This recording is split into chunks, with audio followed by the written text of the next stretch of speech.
Right. Going to let this be a shorter clip. Outside of fast forwarding, there's no way I can use this bit of raw footage in the next without going over half an hour long. Hell, I outright laughed when I saw it went over that limit by just 3 frickin' seconds. Well. I suppose the occasional shorter clip is a decent change of pace, especially in a game where I'm doing a voice-based commentary instead of my usual text-based style. At the very least, it'll leave me less winded than some of the other clips for this game have so far. Yet another reason I don't do any live streaming content. I just don't trust my lungs to hold out for that long in a single sitting.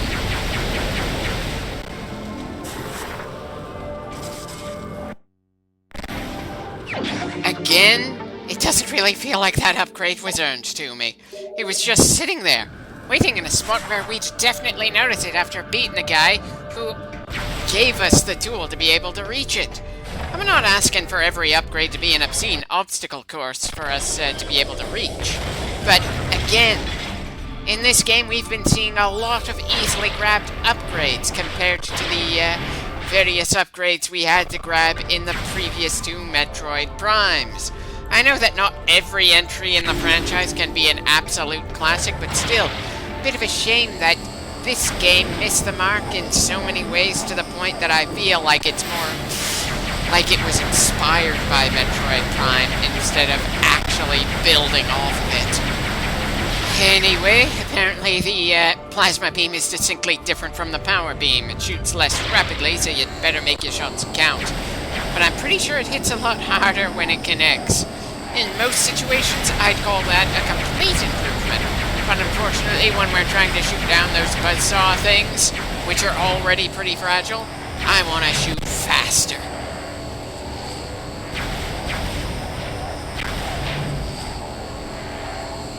Right, second time was the charm here.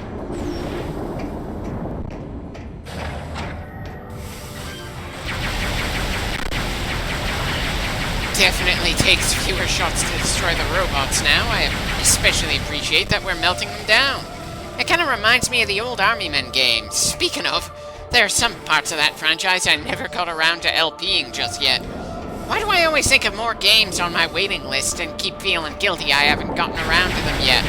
I'm pretty sure I could spend a lifetime working on commentary for various video games and still wouldn't be able to do everything I feel is worth commenting over. There's always either new discoveries of old things, or ways to play things I missed when growing up, or ways to revisit a piece of my childhood, or a new release I enjoy. It's a pleasant kind of frustrating, really.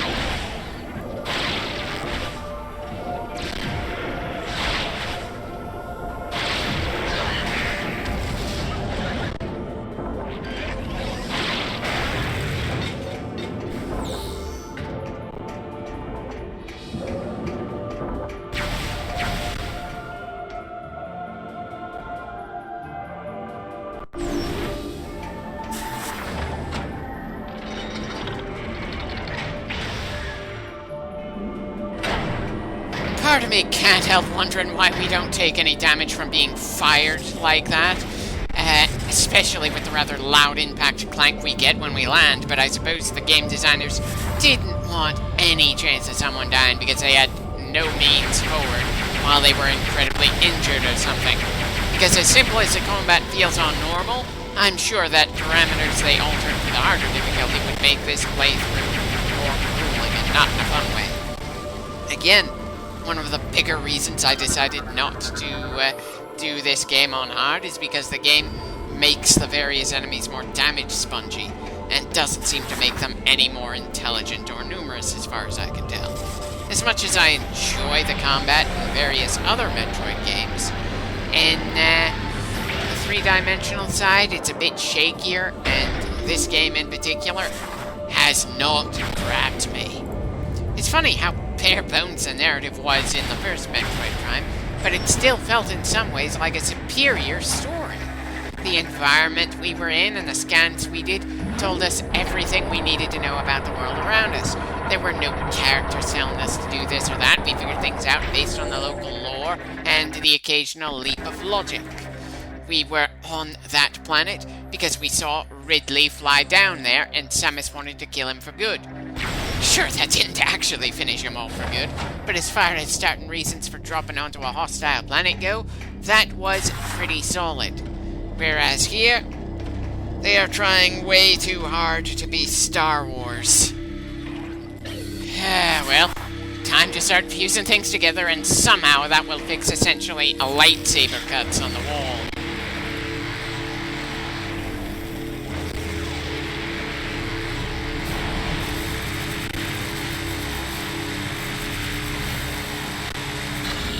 Okay, seems like that's gonna be a bit finicky, but hopefully I won't have to adjust any control settings to pull that off all the time.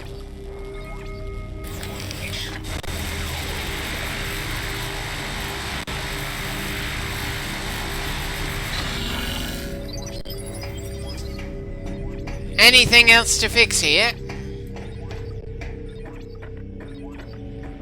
Ah, over there.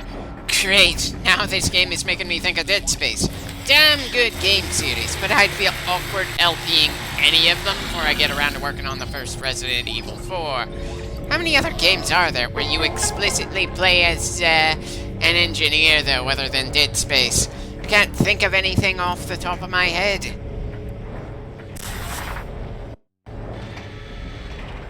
And the elevator thing that's supposed to send us back up there apparently goes up regardless of if we're on it or not. It just goes up and down periodically on its own. Not a major thing, but still annoying, and it's not like I've been in a good mood for a while in this game. Thank you, Samus. We have restored our connection to Skytown's network. Yeah, good. Then we can move on to whatever the next objective on this planet is. Definitely feels like a bad sign that I felt pretty sick of this planet before we even killed Gore. The generator for this shield is hidden beneath the dense clouds of Elysia, and so is impossible to reach directly. Is there a reason we can't just use our ship to bomb those coordinates? It's not like anyone has said anything about the clouds being completely impossible to fly through on this planet. Or would that make too much sense? I swear. This game feels like it has a lot more busy work for the sake of keeping us busy than the other games. And this is coming from a guy who is still reeling from the sheer number of keys we had to grab in Metroid Prime 2. There is a Federation landing site far to the east of Skytown. You will be able to find something to help you there. I believe we've seen that landing zone earlier, but since we hadn't completed this particular objective, we weren't able to do anything with it, and good God, does it feel odd in a Metroid game to be blocked off, not because you don't have the right gear, but because you didn't accomplish the previous objective. The only other time I can think of where that was ever really an issue in any of the Metroid games was Metroid 2. And we played both the fan-made AM2R and the 3DS remake of that game. Still, the objective there was to slaughter all the Metroids we could find on the planet, not wake up a biological supercomputer and then fix his wires. Progress here on Elysia just feels more arbitrary to me than in any of the other worlds we've gone to. Even Brio in this same damn game. Again, just what were they thinking when they made this one? It just doesn't feel like Metroid Prime 3 does a good job of following the example of the other two Metroid Primes and wants to be a game in a completely different series. Granted, that other series would feel pretty inspired by Metroid, but this just doesn't feel like an actual Metroid title to me, and that's just damning in its own right.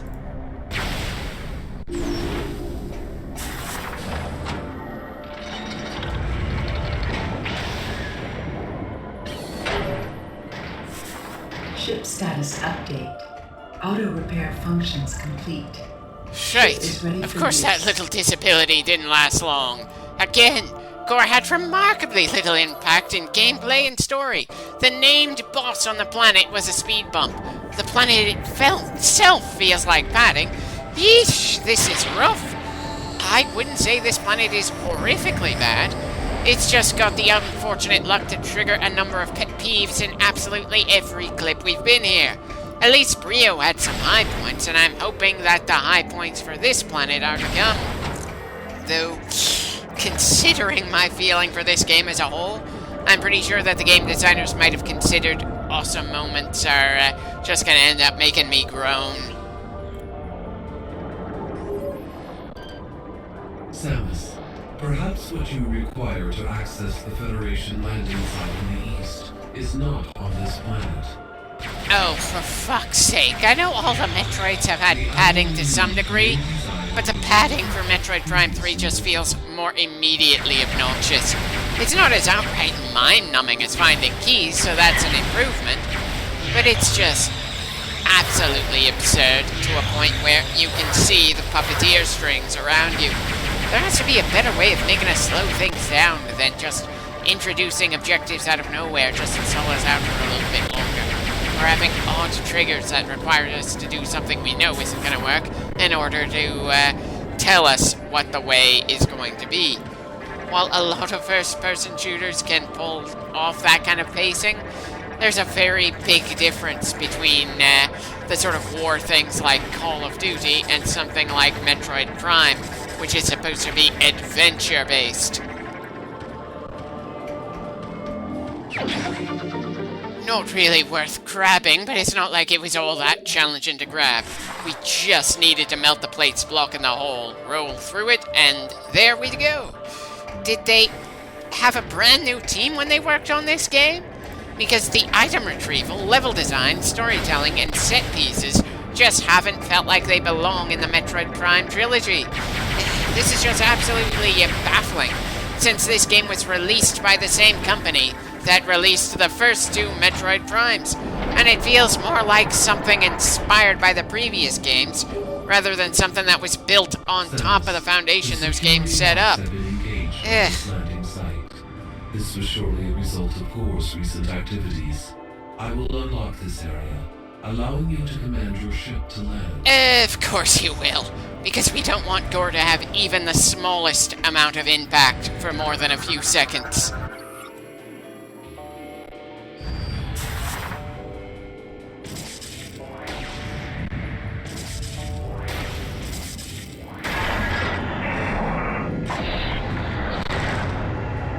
Really feels like there was very little point in this landing site having that overhead cover. It's not like we gain an upgrade by us landing here or something. And there is our ship, completely unharmed after a major boss supposedly wailed on it. The poor bastard didn't even manage to chip the paint job. When we finally get to Gandreda, please tell me she's gonna have more of an impact, emotional or otherwise, before she dies. Ugh. Anyway, let's save for the moment. Hopefully I'll feel more into things in the next clip.